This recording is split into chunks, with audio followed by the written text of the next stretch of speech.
So chapter 8 discusses how the body shapes the mind. So has anyone ever used a power pose right before a meeting? How did you feel? And what was the result? Edwin. Yeah, so just to kind of put it into perspective, right? So the book goes into power poses. So you've got like you've got like the Wonder Woman pose. You've got all of these different poses that you can sort of do in front of a mirror.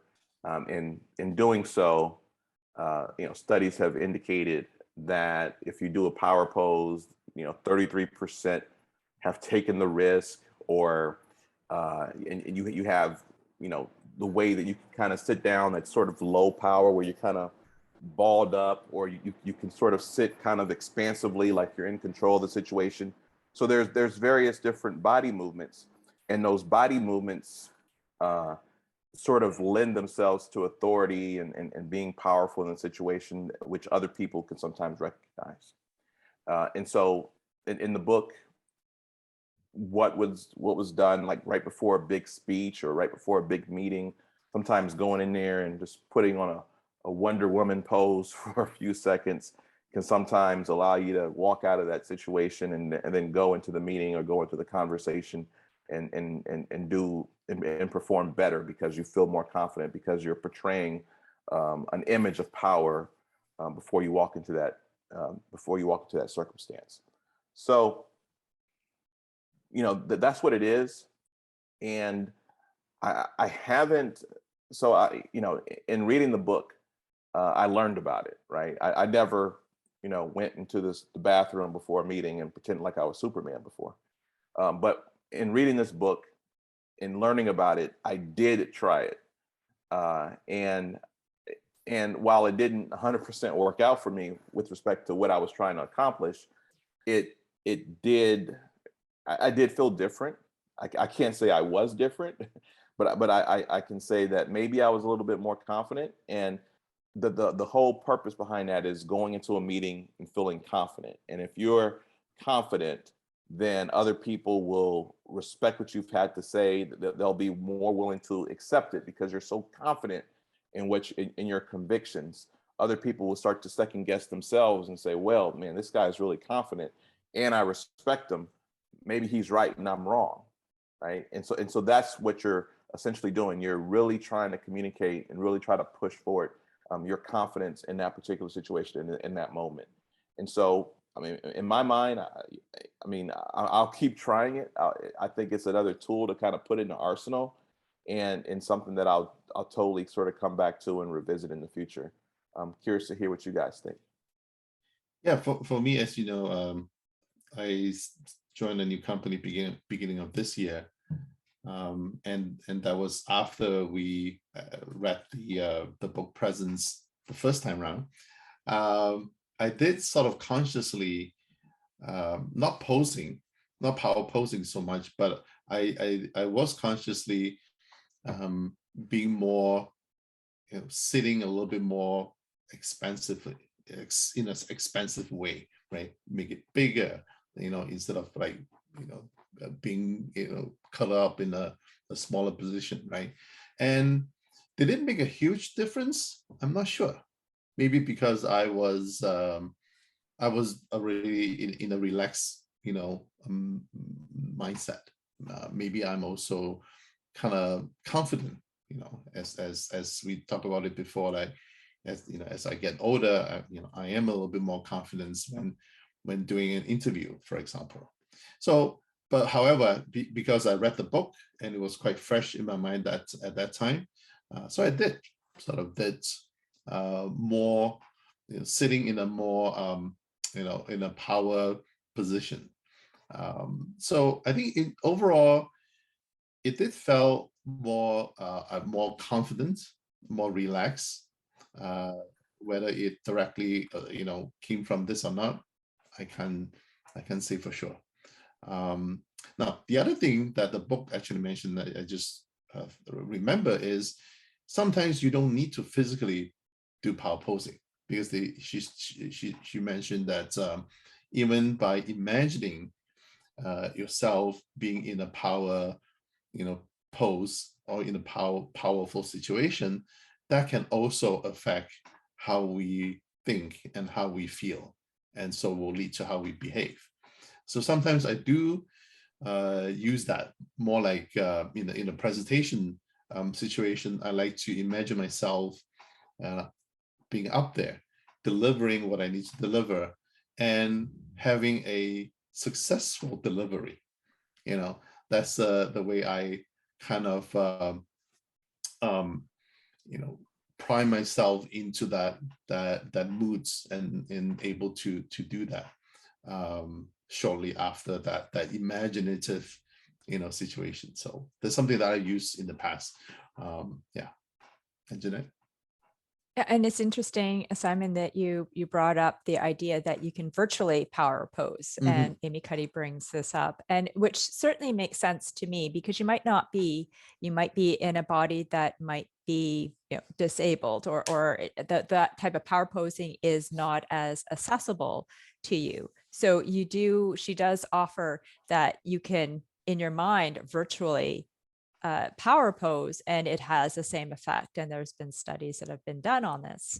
So absolutely, for me, I have felt in my body. I don't think I thought of it as a power pose, like I feel omnipotent, or I feel like Wonder Woman. It's more like I am in my body and I belong in my body. And that's probably because I do somatic work and mindfulness meditation. So I do feel into my expansiveness and my dignity and the length of my body, the depth and the width. So in that sense, I think I bring myself into present. And I think it's not so much of for me, I keep on thinking of power posing as Superman, Wonder Woman, the beating of a chest. I think she did the reference to the haka dance. I think that was a soccer reference.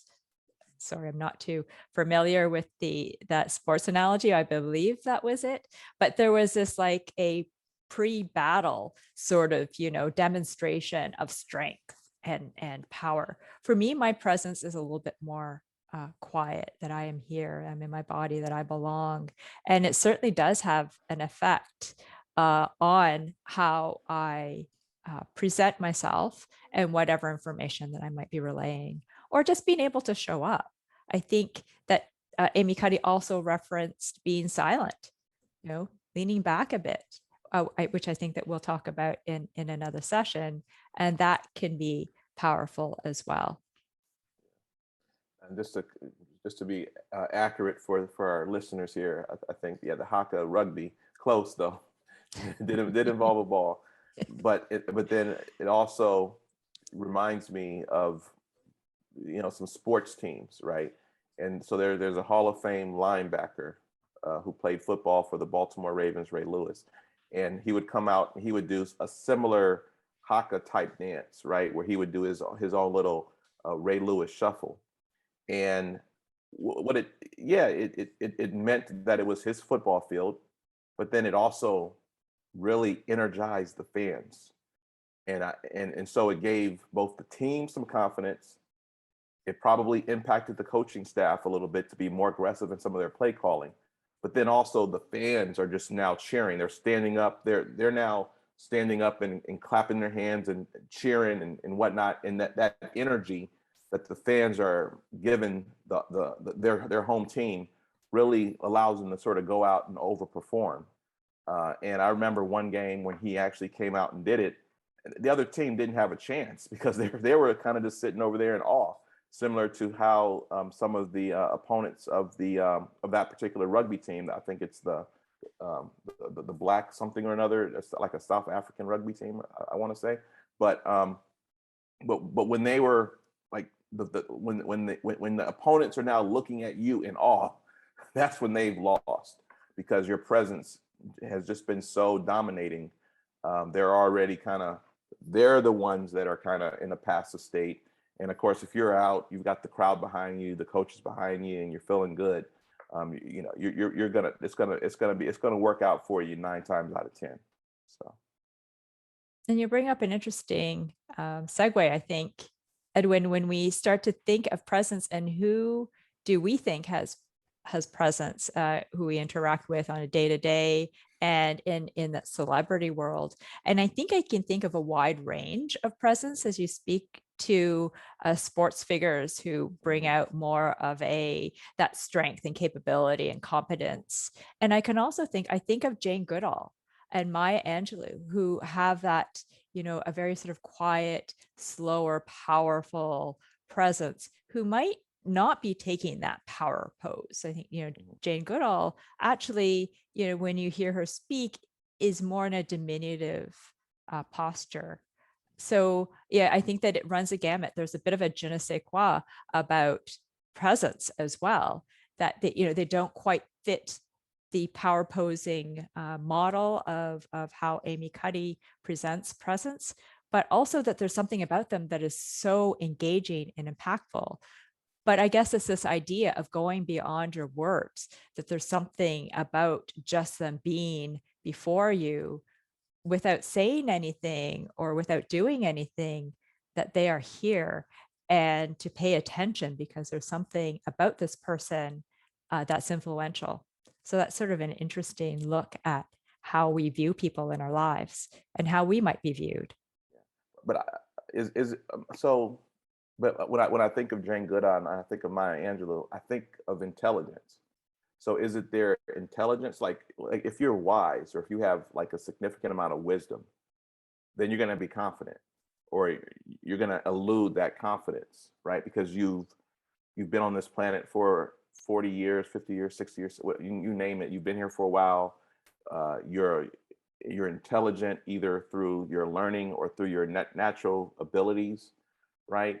And so does that sort of elude, right? Does that just like, okay, you're sitting there, you're listening, you know your stuff, you know what you're supposed to know, and then and then someone, then you get your opportunity to speak, or you get your opportunity to add value to the conversation or give your opinion.